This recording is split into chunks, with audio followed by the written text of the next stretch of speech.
The Princess and the Human, Chapter 26, I'm hungry, Kirteen whined as they kept plodding through the forest. He had no idea how long he had been following Nadine, but it was certainly past mealtime by now. I brought some guffer fruits, they're in the shuttle. You can have them once we get back. But I told you from the start that this trip would take a while, but not this long, he panted. Also, my legs hurt. Kirteen definitely didn't consider himself unathletic. He frequently climbed and ran, but he had never been just walking for this long. And it wasn't just his legs. He was out of breath, and his entire body felt hot. Well, this could have been over already, but you had to startle the Karika. Nadine seemed to be completely unfazed by the long walk. While she did look a bit different, her face was slightly redder, and glistening drops of some strange liquid had started to appear on her skin. She showed no signs of actual exhaustion. By now, Kirteen no longer doubted her claims of high endurance, but despite her dismissive tone, the alien girl stopped and turned around. How about you two? She asked the guards. Don't worry about us, milady. We can still go. While the two seemed in better shape than Kirteen, they were trained soldiers after all. Their exhaustion was still noticeable. I see. We're going back, finally. Wait, no, going back? That means walking the same distance again. First ones. I'm not gonna survive that. But before he could say anything, Nadine turned her back toward Kirteen, squatted down, and put her hands behind her back. All right, piggyback. What back? Kirteen asked, cocking his head in confusion.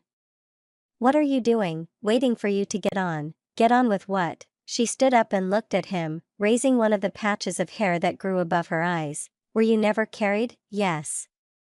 I mean no. I mean, when I was a kid. You're still a kid, so are you.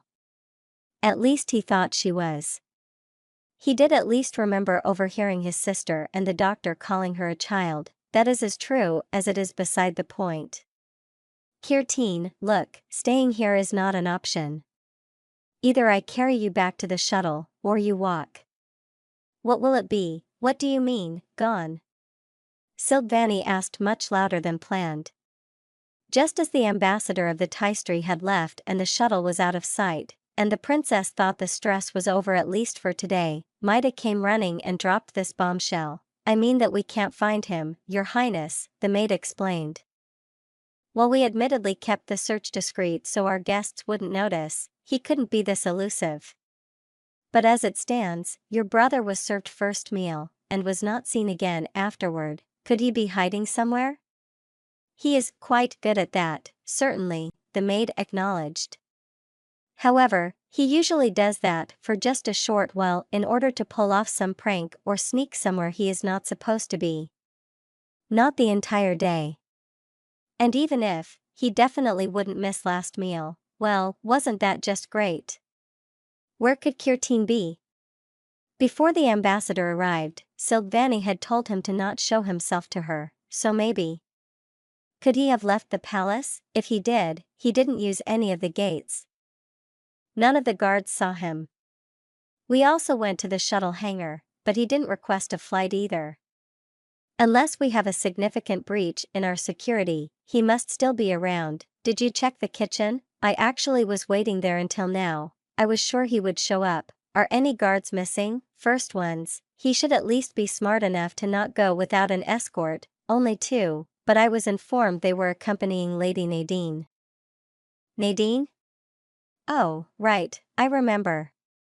Wait, do you think he went with her? Maida was silent for a moment. I guess. Considering all realistic options, that is the only one left. But that would be alarming in and of itself. Two high-priority targets are way too much for just two guards. Silvani let out a sigh of relief. Don't worry. You should have seen what happened on the Star Treader. Search palace and gardens again just to be sure, but if he is really with Nadine, then his security shouldn't be of concern. Something was wrong. Although Kirteen couldn't really put his finger on what exactly. The situation as a total was strange, sure, but it was not what felt wrong. Sure, being carried was a bit embarrassing at his age. After all, he was almost 5 cycles old. However, the way Nadine carried him was different, so that didn't count. He was sitting on her back, his legs resting on her arms, while he held onto her shoulders to balance himself. It was also a showcase of the alien girl's strength. Kirtin was certain that he wouldn't be able to carry someone of his own height, yet Nadine did so, with seemingly no effort. That meant she was not only strong compared to a Vannery of her size, she was strong compared to any Vannery. Not that he was so heavy an adult couldn't carry him, but surely not as nonchalantly as she did. Another interesting thing about Nadine was her soft skin. He knew there were races in the Alliance that lacked a shell, but this was the first time he had such close contact with one. While Nadine's clothing covered more of her body than his did, most of her back was free, so he could feel how it slightly gave in under his weight. He could feel hard things beneath it, probably what she had instead of a shell. What was that called again? As she walked, he could also feel something shift and move under her skin. Were those muscles?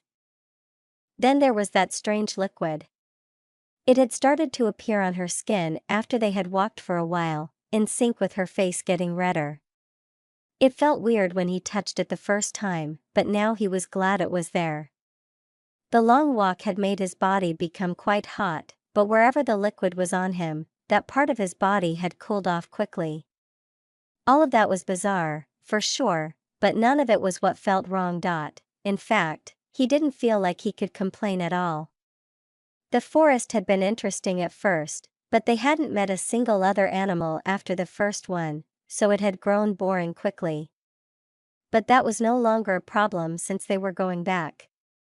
Neither was his exhaustion, since Nadine was carrying him.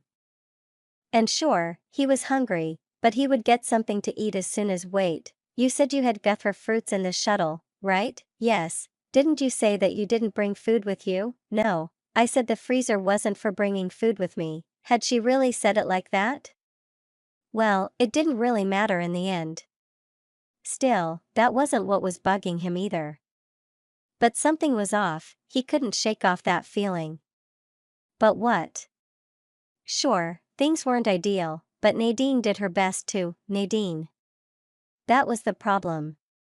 She had come here to find things she needed and couldn't acquire by just buying them. This wasn't a fun trip for her. He had insisted on coming with her. But she had said it was fine, right? She said she didn't mind. That didn't change the result though. He had made it about him, but what now? I can't just make the Karika come back. What he could do though, hey, he started, his voice so weak that it nearly failed him. It was almost as if he subconsciously didn't want her to hear him. If so, his subconsciousness clearly forgot the alien girl's insane hearing. Yes, I'm sorry. What for? From the sound of it, she didn't seem to mean that sarcastically, for, well, this. If I had just stayed at the palace, you would already be on your way home. A moment of silence followed before Nadine took a deep breath and answered, what happened was unfortunate. But despite what I said, I'm not blaming you. I never hunted before, so I honestly didn't expect to succeed first try. Also, I just did a few test throws with the boomerang to get warm with it, so chances are that I would have missed it anyway. And you are not the only one exhausted, Rinkus and Quira are as well. Who? Our guards. She even knows their names. Anyway, unlike you, they wouldn't have voiced their exhaustion on time. And I probably wouldn't have noticed until it would have been too late. They would have tried to keep up with me without thinking of saving strength for the way back. She then raised her voice a little, which was really stupid, by the way. I don't know your limits, you have to tell me something like that. If you don't want to inconvenience me, think about what you two collapsing would have spelled. So yeah, anyway. It is what it is, so don't sweat it, don't what, sweat. Ah, right, you don't do that. Don't think about it, it's just a saying. But if you wanna know, sweat is, sweat, she suddenly came to a halt, fuck.